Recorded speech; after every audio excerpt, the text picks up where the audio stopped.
काम करो, बॉडी को नीचे उतारो।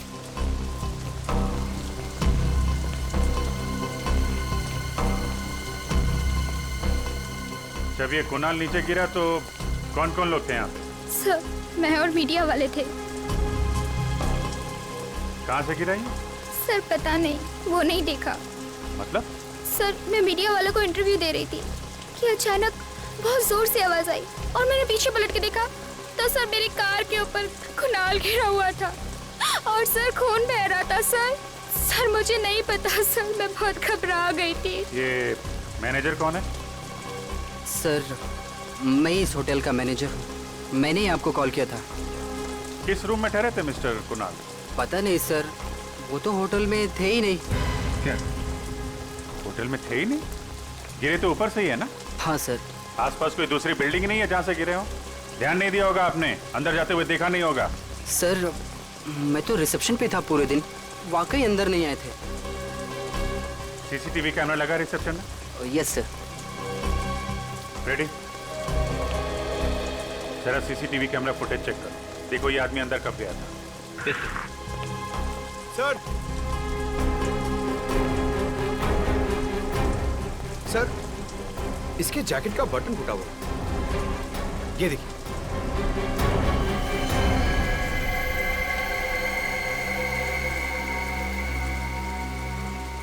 इतना बड़ा एक्टर अपनी म्यूजिक रिलीज में टूटे हुए बटन वाली जैकेट पहन के तो आएगा नहीं। या तो बटन नीचे गिरते हुए टूटा है या फिर तोड़ा गया है हाथापाई में। इसका मतलब मरने से पहले इसका झगड़ा हुआ था किसी के साथ? लग तो ऐसा ही रहा। अच्छा, कुणाल का किसी के साथ कोई झगड़ा वगड़ा हुआ था क्या? नहीं सर, कुणाल बहुत ही अच्छा लड़का था। वो हमेशा सबसे मिलजुल के रहता था। सर, उसका झगड़ा किसी के साथ हो ही नहीं सकता। आप? मैं इस फिल्म का डायरेक्टर हूँ, करण नाम है मेरा। आई सी। और आप हीरोइन है? हाँ सर, ये मेरी पहली फिल्म है और देखिए ना, मेरी पहली फिल्म में ऐसा हादसा हो गया। हादसा या मर्डर ये तो अभी कह नहीं सकते, बहुत जल्द पता चल जाएगा। फिलहाल आप लोग कहाँ थे जब कुणाल यहाँ गिरे? सर, हम सब लोग होटल के अंदर थे, मीडिया वाले और एक्ट्रेस मायरा बाहर थी। अच्छा ठीक है।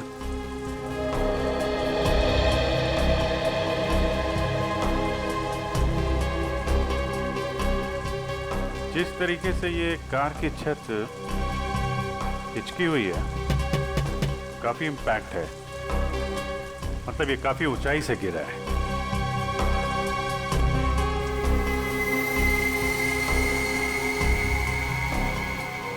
अजीब बात है, सारी खिड़कियों पे तो ग्रिल लगा है, खिड़की से तो गिरा नहीं है, छत से ही गिरा होगा।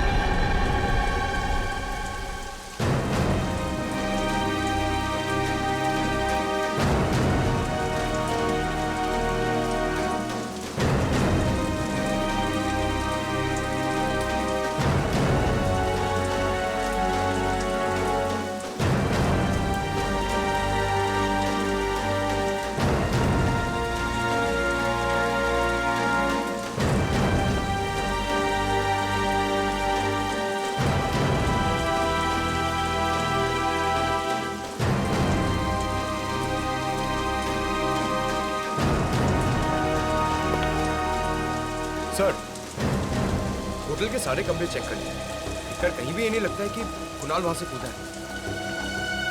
छत पे भी हाथापाई के कोई निशान नहीं है और टूटा हुआ बटन भी नहीं दिख रहा है। सर, कुणाल होटल में आया ही नहीं था।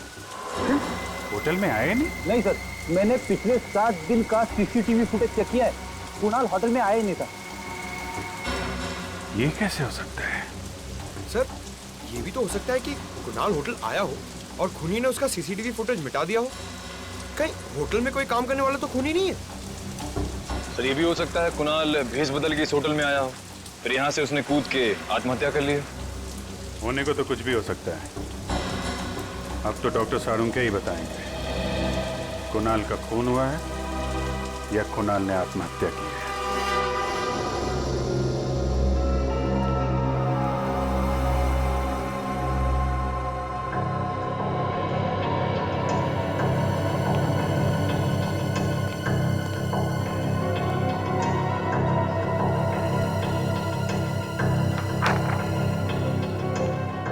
हाँ डॉक्टर साहब, कुछ पता चला?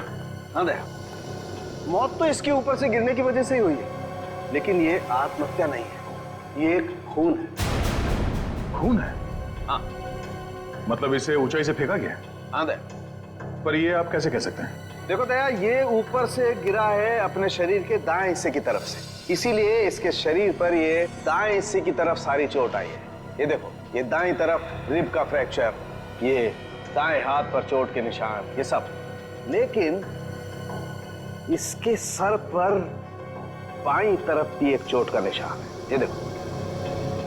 अब सवाल ये उठता है कि इसके सर पर बाईं तरफ ये चोट आई तो आई कैसे? जरूर ये चोट खूनी के साथ हाथापाई के दौरान आई होगी। एग्जैक्टली सचिन, इसे ये चोट तब आई जब किसी ने इसके सर पर बाईं तरफ वार किया किसी भारी चीज से, शायद इसे बेहोश करने के लिए। हाँ सर, क्राइम सीन पर हमें इसकी शर्ट का एक बटन भी तो नहीं मिला था। आप हुए हाथापाई के दौरान टूट गया होगा, और जैसे ये बेहोश हो गया, खूनी ने इसे ऊपर से धक्का दे दिया। पर इसे धक्का दिया तो दिया कहां से?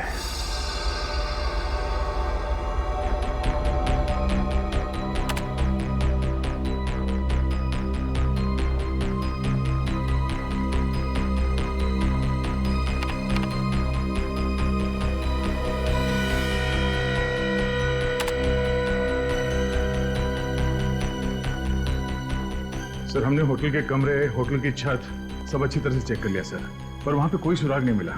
समझ में नहीं आ रहा लाश गिरी तो गिरी कहां से? लाश आसमान से तो नहीं गिरी है दया, कहीं ना कहीं से तो गिरी है।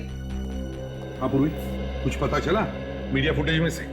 सर ये देखिए सर, इस फुटेज में कुणाल गिरते हुए तो दिख रहा है, मगर कहां से गिर रहा है वो पता नहीं चल रहा। लेकिन सर, अगर मैं वहां की मीडिया वालों की बातचीत का ऑडियो बंद कर दूं और वहां के एम्बियंस यानी बाकी चीजों के ऑडियो ऑन रखूं, तो सर एक आवाज आती है। सुना?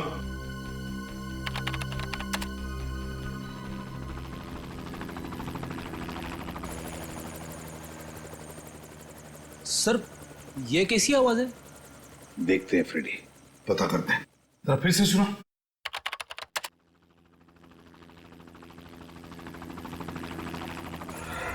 सर, कहीं ये हेलीकॉप्टर की आवाज तो नहीं है?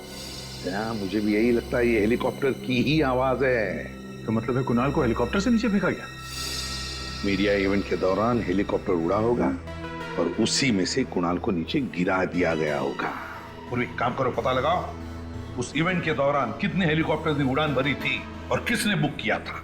सर, इस सब में दो चीजें सामने आती है। एक ये कि खूनी अमीर और बहुत ही पहुंचा हुआ आदमी है, हेलीकॉप्टर बुक करना किसी आम आदमी के बस की बात नहीं है। और दूसरा ये कि कुणाल खूनी को अच्छी तरह से जानता होगा, तभी तो वो हेलीकॉप्टर में बैठने के लिए राजी हो गया। सर, जिस वक्त कुणाल को फेंका गया उसके कुछ ही देर बाद उन्नति मैदान में एक हेलीकॉप्टर क्रैश हो गया सर। क्या? उन्नति मैदान में हेलीकॉप्टर क्रैश हो गया? तो दया, कहीं वही हेलीकॉप्टर तो नहीं जिसमें से कुणाल को फेंका गया? हाँ, पता नहीं सर कैसे हुआ है, समझ में नहीं आ रहा है। अभी तक कोई आया क्यों नहीं? इंश्योरेंस प्रीमियम के लिए तो दौड़ कर आते हैं। सर, लगता है वो लोग आ गए।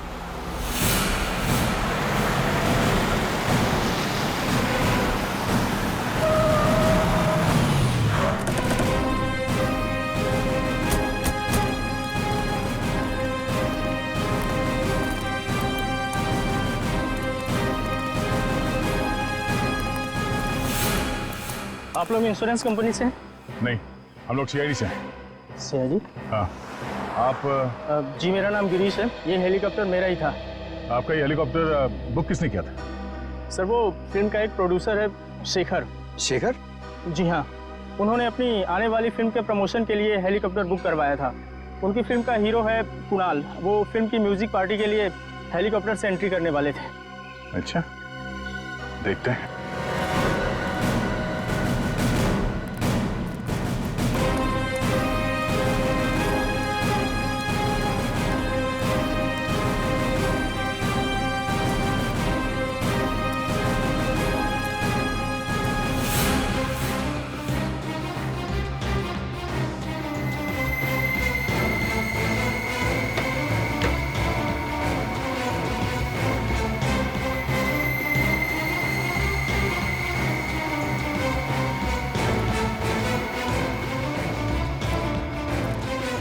अरे सुनिए, हेलीकॉप्टर के अंदर कोई लाश मिली? नहीं सर। सर, कहीं कुणाल ने हेलीकॉप्टर से कूद के आत्महत्या तो नहीं कर ली? नहीं पंकज, डॉक्टर सालुंके ने बताया कि ये मर्डर है। जरूर कुणाल के साथ कोई ना कोई था हेलीकॉप्टर में जिसने उसे पहले मारा, बेहोश किया और फिर हेलीकॉप्टर से बाहर फेंक दिया, और शायद पैराशूट से वो बाहर निकल गया। सर, कहीं ये सारा किया तरह शेखर का तो नहीं? सर, वो हमें होटल में भी नहीं मिला था। सर, ऐसा कौन सा प्रोड्यूसर होगा जो अपने ही फिल्म के म्यूजिक लॉन्च में मौजूद ना हो सकता है। एक काम करो, चारों तरफ नजर दौड़ाओ, और हाँ, वो ब्लैक बॉक्स पता करो, ब्लैक बॉक्स कहाँ है। उसी से पता चलेगा इस खूनी के बारे में। सर,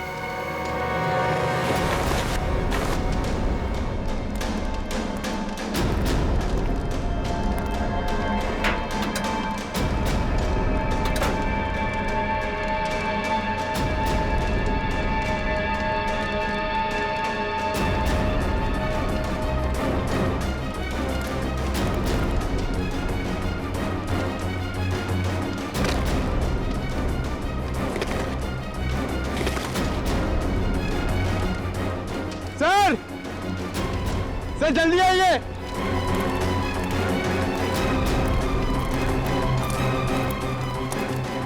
सर ये देखिए, ये पैराशूट है।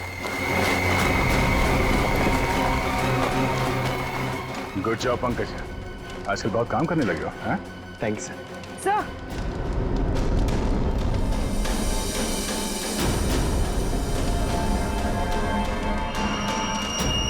पेंडेंट शायद खूनी का हो सकता है, और खूनी शायद शेखर भी हो सकता है।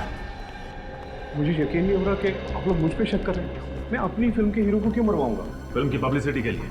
कुणाल की मौत से आपकी फिल्म को पब्लिसिटी मिलने वाली थी, पर बॉक्स ऑफिस पे कलेक्शन दुगने होने वाले थे। हाँ सर, लेकिन मेरी फिल्म तो वैसे ही हिट है, उसके लिए मुझे गुनाह करने की क्या जरूरत है सर? तुमने बनाया था ना कुणाल की एंट्री का प्लान हेलीकॉप्टर से? हाँ, कुणाल को हेलीकॉप्टर चलाना बहुत अच्छे से आता था, उसके पास उसका लाइसेंस भी था, और मैंने ही उसको बोला था कि इस पार्टी में अगर वो हेलीकॉप्टर से आएगा तो फिल्म की पब्लिसिटी में 4 चांद लग जाएंगे। 4 चांद का तो पता नहीं, मगर तुम्हारी इस प्लानिंग की वजह से वो ऊपर जरूर पहुंच गया। तुम्ही ने उसे हेलीकॉप्टर से धक्का दिया था ना? नहीं, मैं उस वक्त हेलीकॉप्टर में था ही नहीं होगा सर। फिर कौन था वहां पे? मुझे नहीं पता। देखिए, पता नहीं कहने से काम नहीं चलेगा। जब म्यूजिक लॉन्च हो रहा था तो आप वहां पे नहीं थे। कहां पे थे आप? मेरी तबीयत ठीक नहीं है, मैं घर पे आराम कर रहा था। मेरी तबीयत अभी भी बहुत खराब है, मुझे बहुत घबराहट हो रही है। सर, मैं इनकी डॉक्टर को फोन करती हूँ। सर, इनसे 3 सवाल क्या पूछे, इनकी तबीयत बिगड़ गई। आप क्या सकते? आपको क्या लगता है कि मैं आपसे झूठ बोल रहा हूँ? सही में तबीयत खराब हो रही है। शेखर जी क्या हो गया आपको? डॉक्टर 15 मिनट में आ रहे हैं। शेखर जी क्या हो गया आपको? शेखर जी उठिए। शेखर जी क्या हो गया? बालों का गिरना, इसकी नाक में से खून का बहना, इसका पूरा शरीर इस तरह से पीला पड़ जाना, ये सब देख करके मैं समझ गया था ये कोई साधारण मौत नहीं है, ये बड़ा टेढ़ा चक्कर है। कैसा टेढ़ा चक्कर सालुंके साहब? रेडी, शेखर की मौत जहर से हुई है, और जहर भी कोई ऐसा वैसा जहर नहीं। दरअसल ये रेडिएशन पॉइजनिंग का शिकार हुआ है। Radiation poisoning? ये तो बहुत ही गंभीर मुद्दा है डॉक्टर साहब। हाँ दया, बात दरअसल ये है कि इसके शरीर में मुझे अल्फा पार्टिकल्स मिले हैं, जिससे साबित होता है कि ये आदमी रेडिएशन का शिकार हुआ है। ये कौन सा जहर है डॉक्टर साहब? पोलोनियम। इस जहर का नाम है पोलोनियम। ये कोई ऐसा वैसा जहर नहीं है, बहुत रेयर किस्म का जहर है। डॉक्टर साहब, ये जहर पोलोनियम असर कैसे करता है? छूने से इसका असर नहीं होता है, कंटेजियस नहीं है ये जहर। इसे खाने या पीने की चीज में दिया जाए तभी इसका असर होता है। ये धीमा जहर, स्लो पॉइजन। इसमें इंसान सबसे पहले अपने आप को बहुत कमजोर महसूस करने लगता है। उसे लगता है जैसे वो बहुत बीमार हो गया है, और उसके बाद उसके शरीर में ऐसे लक्षण आते हैं जैसे इस शेखर के शरीर में आए। उसका एक एक अंग धीरे धीरे काम करना बंद कर देता है और इस वजह से इंसान की मौत हो जाती है। इतना धीमा जहर? सर ये जहर शेखर की बॉडी में कब गया होगा? मौत से तकरीबन 24 घंटे पहले। 24 घंटे पहले? और ये पोलोनियम जहर खूनी के पास कहां से आया होगा? ये हर जगह आसानी से तो नहीं मिलता। मैं एक काम करता हूं दया, मैं जानने की कोशिश करता हूं कि इस शहर में किस किस के पास ये पोलोनियम नाम का जहर हो सकता है। तब तक हम पता करते हैं कि मरने के ठीक 24 घंटे पहले ये शेखर कहां था और किसके साथ था। अभिजीत, ब्लैक बॉक्स की रिकॉर्डिंग सुनते हैं, पता चल जाएगा उड़ान के वक्त हेलीकॉप्टर में क्या बातें चल रही थी। सब प्ले कर दो। हाँ।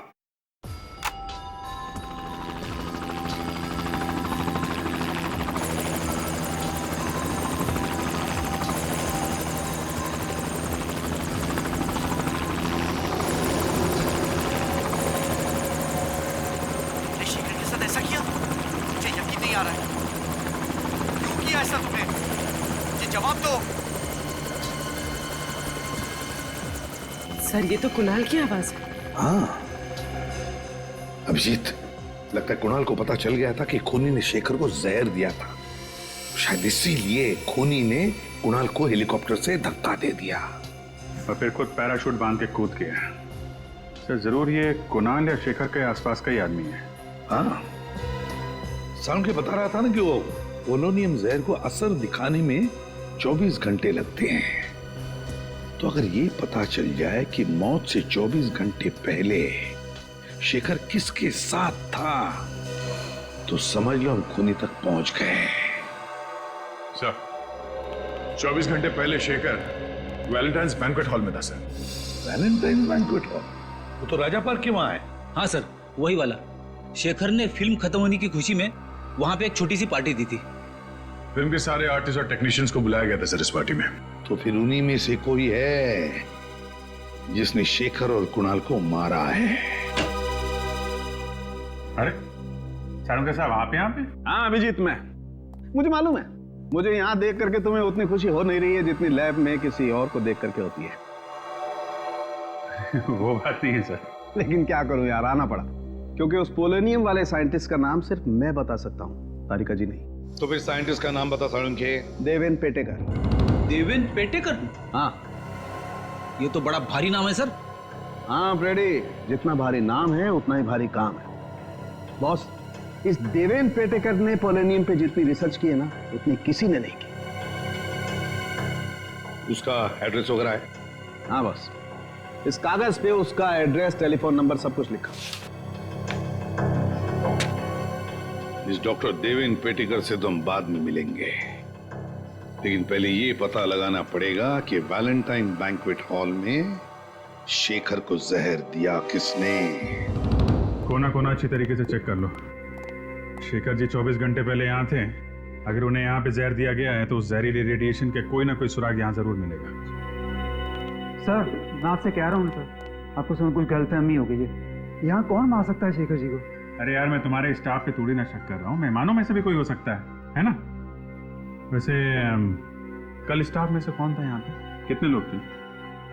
3 थे सर। उनमें से 2 तो आज नाइट में है और एक यहीं पे है। उसका नाम मयंक है। बुलाओ मयंक को, बुलाओ।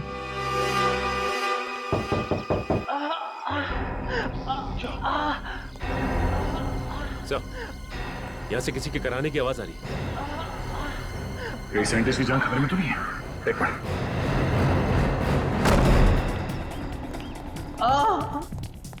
पेटेगा।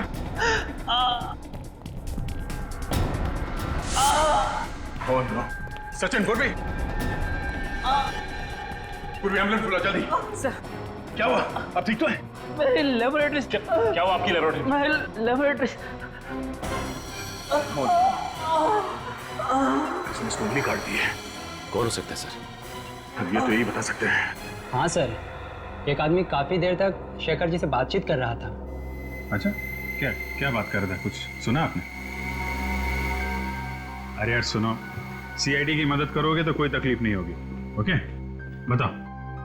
सर वो विनती कर रहा था कि शेखर जी की आने वाली फिल्म की रिलीज डेट आगे बढ़वा दे, नहीं तो उसका बहुत बड़ा नुकसान हो जाएगा। अच्छा, था कौन ये आदमी? नहीं सर, मैं नहीं जानता वो आदमी कौन था।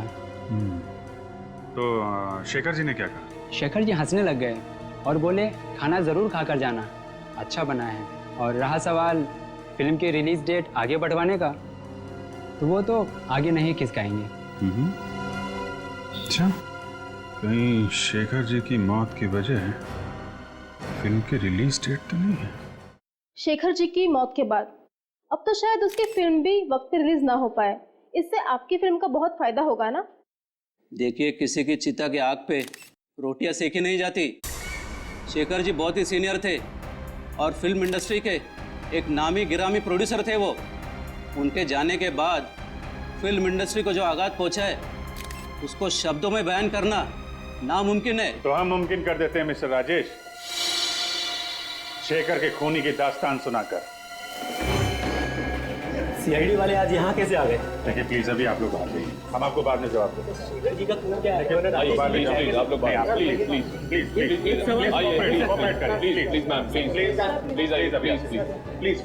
प्लीज आप लोग प्लीज। ये क्या कर दिया आपने?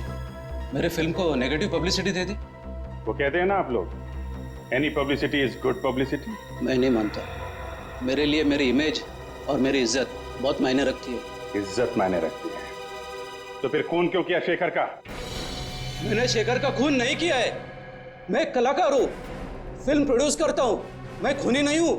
क्योंकि शेखर ने तुम्हारी बात नहीं मानी, अपनी फिल्म की रिलीज डेट आगे नहीं की, इसलिए तुमने ये तरीका ढूंढ निकाला उसकी फिल्म को पोस्टपोन करने का। ये बात सच है कि मैं उनको रिक्वेस्ट करने गया था, लेकिन जरूरी थोड़ी है उन्होंने बात सुनी नहीं तो मैं उनको खून कर डालूंगा। अच्छा, अगर आपने खून नहीं किया तो फिर किसने खून किया?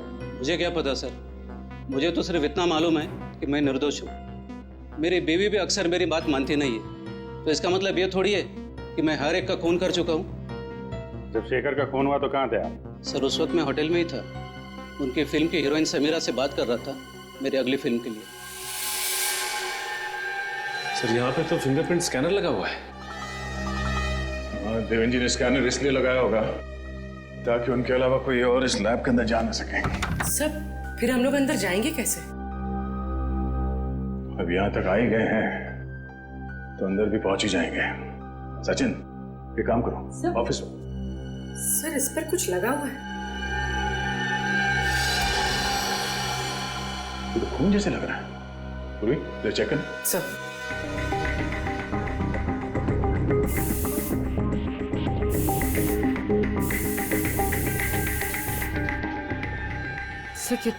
ये तो खून ही है। यहाँ पे खून कैसे लगा?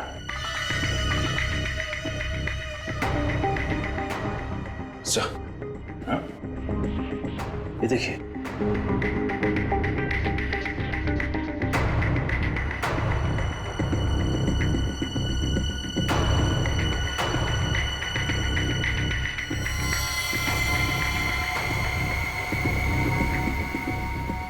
सर ये तो किसी की कटी हुई उंगली है। सर कहीं ये उंगली देवेंद्र जी की तो नहीं? मेरे कटी हुई उंगली देवेंद्र जी की है तो इससे लैब का दरवाजा खुल जाना चाहिए।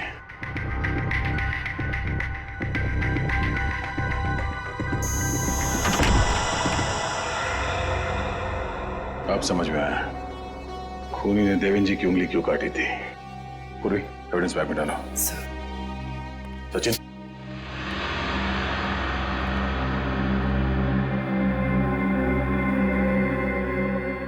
यहाँ का तो सारा सामान बिखरा पड़ा है। हाँ, किसी ने बहुत मेहनत की है यहाँ पे। जरा देखो आसपास कुछ मिलता है क्या।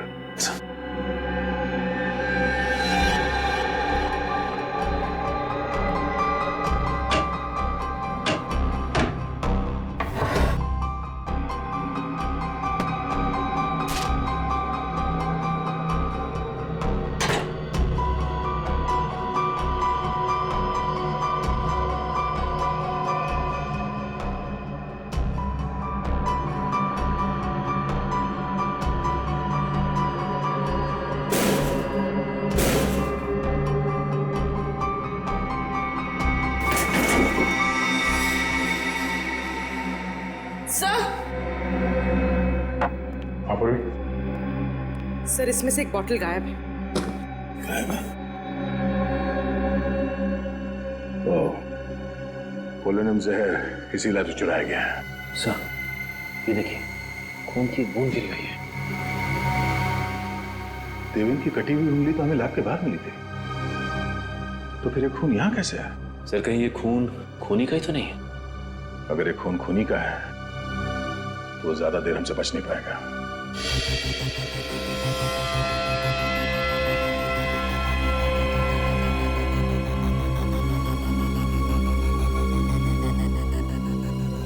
सर, इस फुटेज से ये तो साबित हो गया कि राजेश खूनी नहीं, क्योंकि जिस वक्त कुणाल हेलीकॉप्टर से गिरा ये तो होटल में था समीरा के साथ। ये तो कोई बाहर का ही है, खूनी कोई बाहर का ही है, पर कौन? वो जो कोई भी है, उसे हंटिंगटन नाम की बीमारी। क्या? हंटर? हंटर नहीं फ्रेडी, हंटिंगटन। ये तुझे लेबोरेटरी में मिले खून के डीएनए से पता चला है ना? हाँ बस, लेकिन सिर्फ इतनी जानकारी मिली है, इसका क्रिमिनल डाटाबेस में कोई रिकॉर्ड नहीं मिला है। कोई बात नहीं पूर्वी, इंटरनेट से चेक करो, देखो इन दोनों फिल्मों से जुड़े हुए किस आदमी को हंटिंगटन डिजीज है।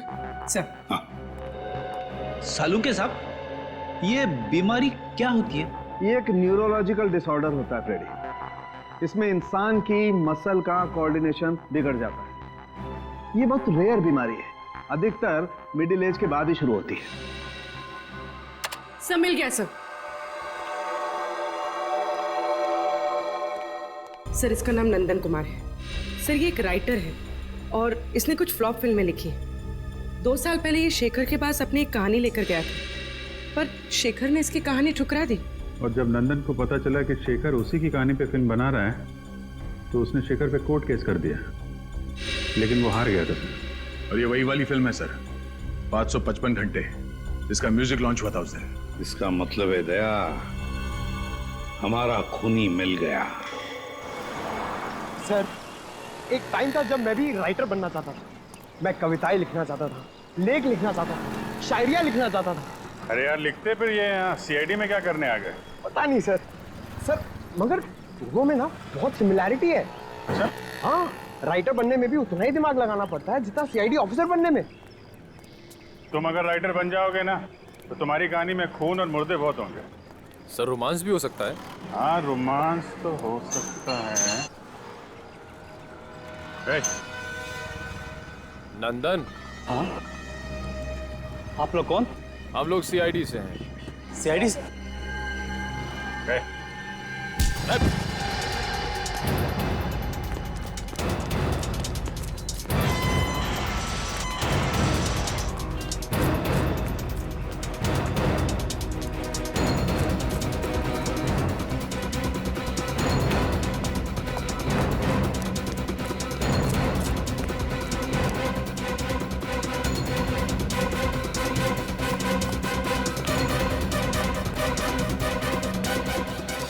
सर, उस तरफ तो नहीं मिला।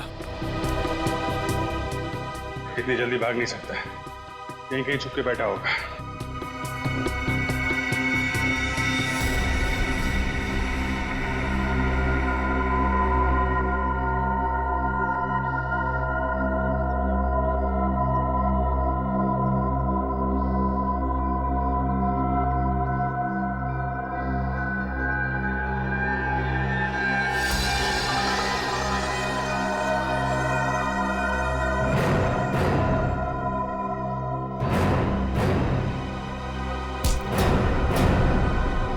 छोड़ दो मुझे, छोड़ दो मुझे।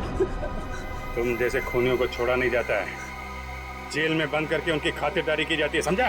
खूनी? मगर मैंने किसी का खून नहीं किया। देखा सर, राइटर ने फिर से कहानी बनाना शुरू कर दी। सर, मैं सच कह रहा हूँ सर। 2 खून किए तुमने, कुणाल और शेखर का। सर, मगर मैं उन्हें क्यों मारूंगा? शेखर ने तुम्हारी कहानी चुरा ली थी, इसलिए। हाँ, चुराई थी, पर उसने गैर कानूनी काम किया था।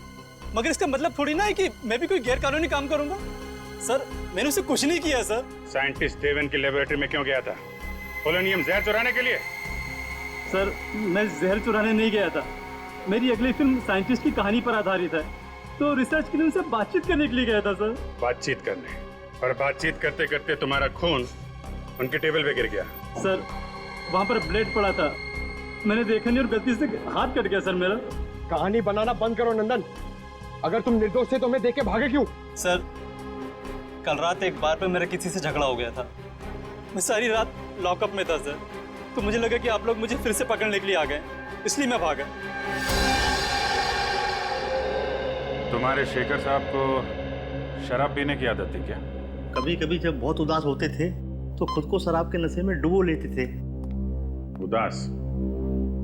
किस बात का दुख था उन्हें? साहब एक दिन नशे की हालत में खुश बड़बड़ा रहे थे कि उनके अतीत की गलती जिंदगी भर उनका पीछा नहीं छोड़ेगी। अतीत की गलती? कैसी गलती? पता नहीं साहब, ऐसा लगता है कोई अतीत का राज छुपा रहे थे। मैंने सुना है साहब, शराब पीने के बाद इंसान कभी झूठ नहीं बोलता है। सुना तो मैंने भी ऐसा।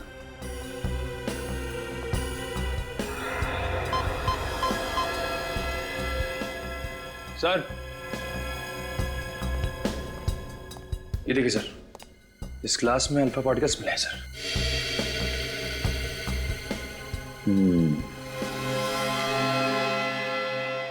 मतलब शेखर को जहर घर में ही दिया गया है, शराब में मिला के।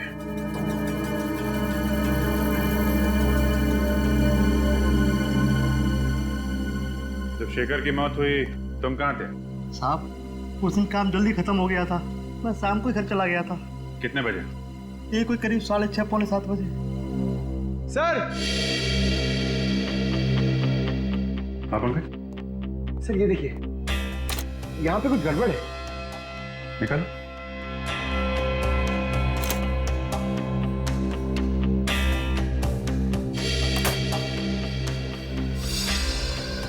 सर, दीवार में अलमारी? क्या है, निकालो सर।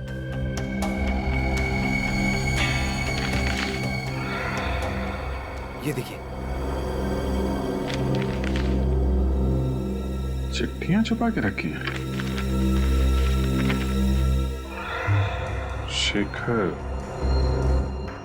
लता, लता, किसी लता ने इस शेखर को चिट्ठियां लिखी हैं। कहीं शेखर के अतीत का राज इन चिट्ठियों में तो नहीं छुपा है। कुछ पता चला इन चिट्ठियों में से? हाँ सर, काफी पुरानी चिट्ठियां हैं, 20 साल से भी ज्यादा पुरानी। इतनी पुरानी चिट्ठियां आदमी तभी संभाल के रखता है ना जब उसका कोई इमोशनल कनेक्शन हो, इनके साथ कोई लगाव हो। हाँ सर, यहाँ भी प्यार का ही मामला है। ये लता उन दिनों छोटी मोटी एक्ट्रेस हुआ करती थी। दोनों आपस में प्यार करते थे सर, मगर ये शेखर पहले से शादीशुदा था। कई बार लता को वादा किया था उसने कि अपनी बीवी को डिवोर्स दे देगा, लेकिन ऐसा किया नहीं। शायद लता इसी बात से दुखी थी। हाँ सर, लेकिन उसने दुनिया के सामने ये बात जाहिर नहीं होने दी, क्योंकि उसे पता था कि इससे उसकी और शेखर की बदनामी हो सकती थी। वैसे लता आजकल है कहाँ पर, कुछ पता चला? हाँ सर, लता अब जिंदा नहीं है। 20 साल पहले 27 मार्च 1993 को उसकी छत से गिरने से मौत हो गई। हो सकता है ये एक्सीडेंट ना हो और शायद इसमें शेखर का हाथ हो। फिर 20 साल बाद कोई तो है जो लता की मौत का बदला लेना चाहता है। लग तो ऐसा ही रहा है सर। सर, जिस वक्त लता की मौत हुई थी उसकी एक 4 साल की बेटी थी सेजल। माँ की मौत के बाद उसे अनाथ आश्रम भेज दिया गया था और अब वो 4 साल की बेटी 24 साल की हो गई है। अच्छा, तो हो सकता है इस बच्चे ने अपना पूरा बचपन माँ के बदले की आग में गुजारा हो। इस अनाथ आश्रम में जाकर पता लगाओ सेजल के बारे में, वो करती क्या है कहाँ। सेजल नाम की एक बच्ची आई तो थी यहाँ करीब 20 साल पहले। जब वो 8 साल की हुई तो उसे अडॉप्ट कर लिया गया है। किसने अडॉप्ट किया था? मिस्टर एंड मिसेस संजीवन ने। देखिए, अडॉप्शन के वक्त का फोटोज है।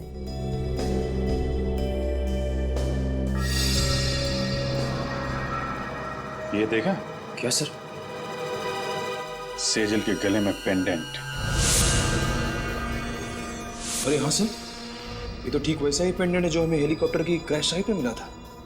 एग्जैक्टली, हमारा शक सही निकला। सेजल का इस केस से लेना देना जरूर है। रहती कहाँ है ये सेजल?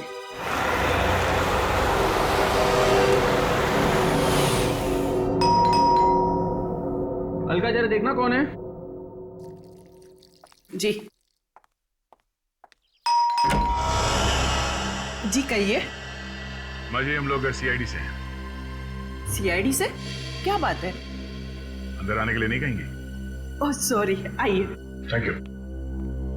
सुनिए, सीआईडी वाले आए हैं। सर क्या हुआ? दरअसल हमें सेजल के बारे में कुछ बात करनी थी। क्या किया सेजल ने? हमें शक है कि सेजल ने खून किया। क्या? ये आप क्या कह रहे हो? सेजल किसी का खून नहीं कर सकती। तो सेजल को बुलाइए, हम उसी के मुंह से सुनना चाहते हैं। है घर पे? जी वो घर पे नहीं है, उसका फोन आया था, वो थोड़ी देर के बाद आएगी। सीआईडी की गाड़ी मेरे घर पे?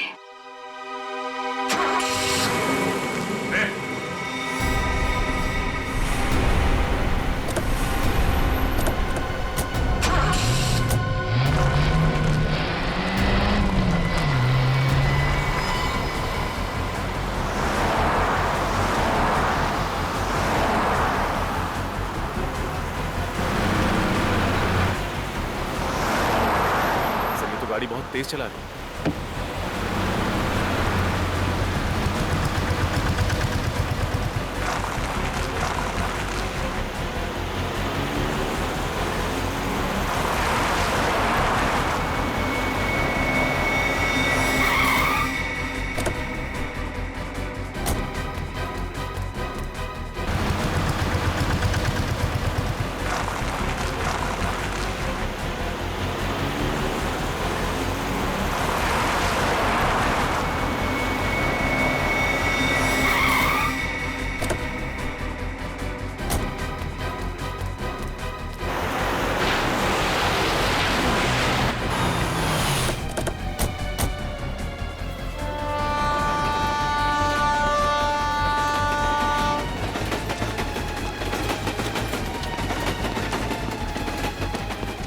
रुक जाओ।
गई तो गई कहाँ?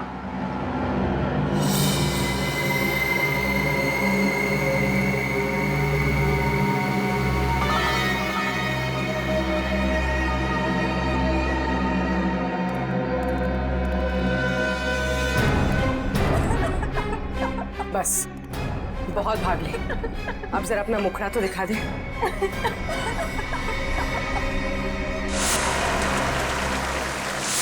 समीरा तुम?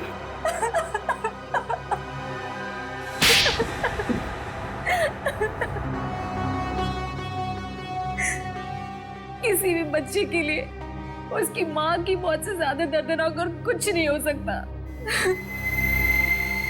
4 साल की थी मैं, 4 साल की, जब वो शेखर की वजह से मेरी माँ की मौत हो गई।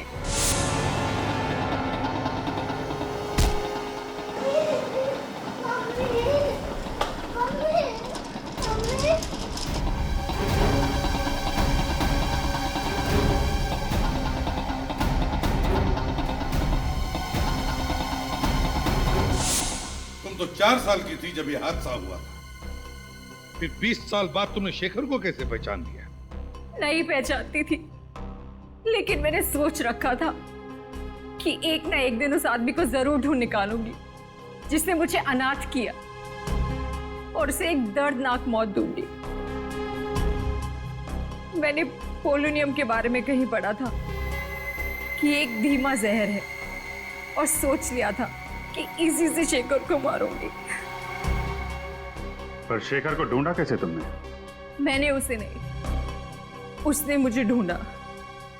वो अपनी फिल्म के लिए एक हीरोइन की तलाश कर रहा था, जिसके जरिए वो मुझ तक पहुंच गया। अच्छा, तो फिर इत्तेफाक से उसके घर में तुमने तुम्हारी माँ ने लिखी हुई चिट्ठियां पढ़ ली और तुम समझ गई कि तुम उस खूनी तक पहुंच गई हो, है ना? हाँ, मैंने उसी दिन से उसे मारने का प्लान बना लिया था। और जब कुणाल को पता चला कि तुमने शेखर को जहर देके मारा है तो तुमने उसे भी मार दिया, हैं? हाँ, बिल्कुल परफेक्ट प्लान था मेरा। पहले होटल पहुंच के मीडिया के सामने तस्वीरें खिंचवाई और उसके बाद वहां के फायर एग्जिट से निकल गई।